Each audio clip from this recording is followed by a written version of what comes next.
Renaissance. Un vent de renouveau sur la France soufflait.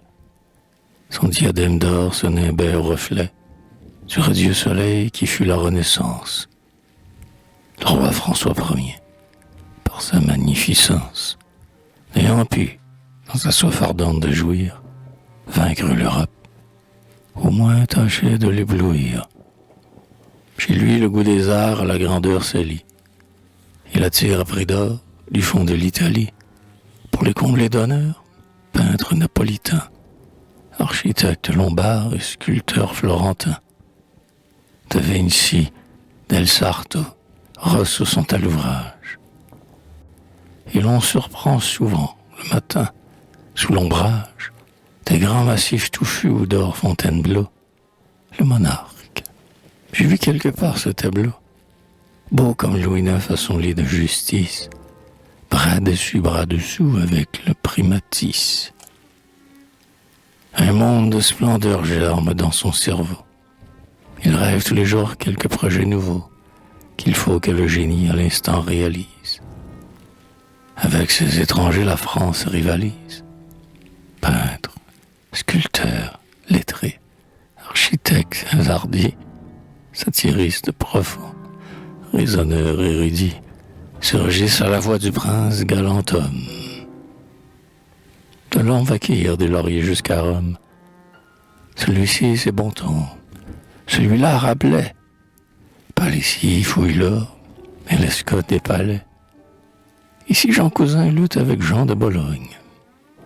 Tandis qu'au fond d'un bois, dans la verte Sologne, bâti par le neveu, sculpté par Jean Goujon, forteresse royale ou féerique donjon, brillant comme un foyer de kaléidoscope, rendez-vous des futurs potentats de l'Europe, Chambord, hymne de pierre et rêve de granit, chef-d'œuvre que le temps chaque jour rajeunit, entr'ouvre, dans un jet d'une audace inconnue, sa fleur de lit de marbre au milieu de la nuit.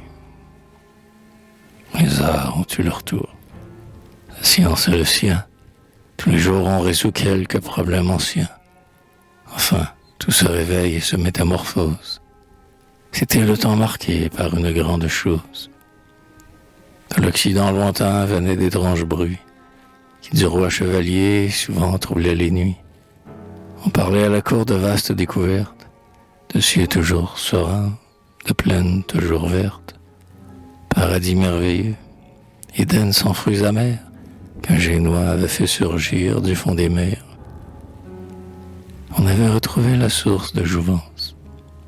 Et de Strasbourg à Brest, de Champagne en Provence, les raconteurs faisaient de saisissants tableaux, de fleuves sans pareil roulant l'or dans leurs flots, de peuples primitifs plongés dans l'ignorance, qui tendaient les bras, disait-on, vers la France.